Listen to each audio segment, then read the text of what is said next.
মালিকপক্ষের আশ্বাসে প্রায় ৬.৫ ঘন্টা পর ঢাকা ময়মনসিংহ মহাসড়কের সাইনবোর্ড এলাকায় অবরোধ প্রত্যাহার করেছে শ্রমিকরা। এতে রাত ৮টা থেকে ওই পথে সড়ক যোগাযোগ স্বাভাবিক হতে শুরু করে। বকেয়া বেতনের দাবিতে দুপুর ২:৩০ থেকে মহাসড়কের সাইনবোর্ড এলাকায় অবস্থান নিয়ে বিক্ষোভ করে ইস্ট ওয়েস্ট লিমিটেড কারখানার পোশাক শ্রমিকরা। এতে ঢাকা ময়মনসিংহ রুটে দেখা দেয় তীব্র যানজট। একসময় তা দীর্ঘ হয়ে রাজধানীর বনানী পর্যন্ত গিয়ে ঠেকে। এতে চরম ভোগান্তিতে পড়েন ওই পথে চলাচলকারী যাত্রীরা। পুলিশ জানায়, গত ২ মাসের বেতন না দেওয়ায় আজ সকাল থেকে আন্দোলন শুরু করে শ্রমিকরা। পরে নভেম্বর মাসের বেতন এ মাসের ১৫ তারিখে দেওয়ার আশ্বাস দেয় কর্তৃপক্ষ। এতে আন্দোলনকারীরা রাজি না হয়ে মহাসড়কে অবস্থান নেয়। সন্ধ্যায় মালিকপক্ষের সঙ্গে বৈঠকে ২ মাসের বেতন পরিশোধের ঘোষণার পর রাস্তা ছেড়ে যায় তারা। যানজট নিরসনে কাজ করছে পুলিশ।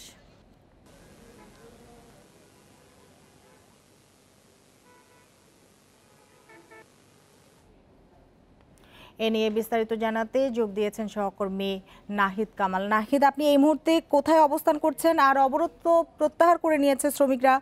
অবরোধের জন্য সড়কে যে যানজটটি তৈরি হয়েছিল সেটির কি অবস্থা, নিরসনে কোনো উদ্যোগ নিয়েছে কিনা পুলিশ? আমি আছি এখন রাজধানীর ঠিক মহাখালী বাস স্ট্যান্ডের ঠিক কাছে। আমি যদি আপনাকে একটু দেখাই যে মহাখালীর বাস স্ট্যান্ডের এখনকার যে চিত্র, রাত ৮টা নাগাদ মালিক পক্ষের আশ্বাসের ভিত্তিতে কিন্তু আন্দোলন তুলে নিয়েছে শ্রমিকরা।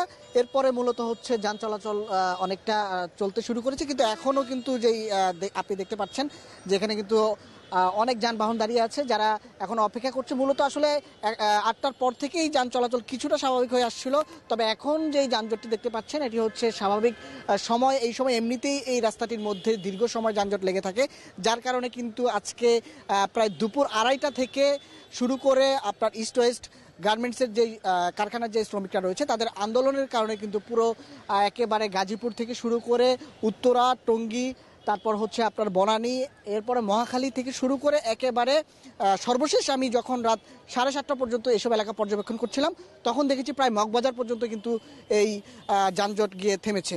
এখন পর্যন্ত কিন্তু আইনশৃঙ্খলা বাহিনীর সদস্যরা যে বিষয়টি আমাদেরকে জানিয়েছেন, তারা যানজট নিরসনে কাজ করছেন। যেহেতু গাজীপুর থেকে রাত 8টা নাগাদ শ্রমিকরা তাদের আন্দোলন তুলে নিয়েছে, তারপরে কিন্তু যান চলাচল কিছুটা স্বাভাবিক হচ্ছে। কিন্তু যেহেতু দীর্ঘ সময় টানা প্রায় 5 ঘন্টা মূলত সড়ক অবরোধ ছিল, তার কারণে কিন্তু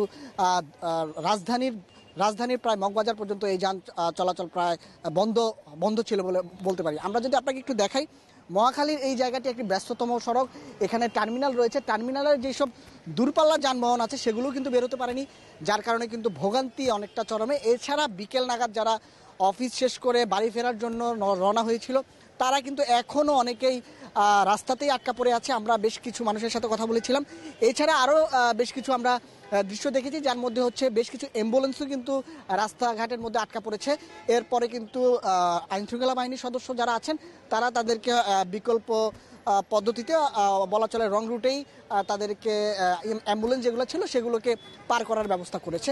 এখন পর্যন্ত রাজধানীতে যান চলাচল বলা চলে গাজীপুরে পোশাক শ্রমিকদের আন্দোলনের ফলে, সড়ক অবরোধের ফলে যে তীব্র যানজট সৃষ্টি হয়েছে সেটি এখনও পুরোপুরি স্বাভাবিক হয়নি, যার কারণে কিনা বলা চলে যে এটি স্বাভাবিক হতে আরও বেশ কিছুটা সময় লাগতে পারে বলে কিন্তু আমরা আইনশৃঙ্খলা বাহিনীর পক্ষ থেকে জানতে পেরেছি। ট্রাফিক আমাদেরকে যে বিষয়টি জানিয়েছেন এটি স্বাভাবিক হতে আরও ঘন্টা 2 থেকে 3 লাগতে পারে বলে আমাদেরকে জানিয়েছেন। নাহিদ কামাল, আপনাকে অনেক ধন্যবাদ আমাদের সাথে যোগ দেওয়ার জন্য।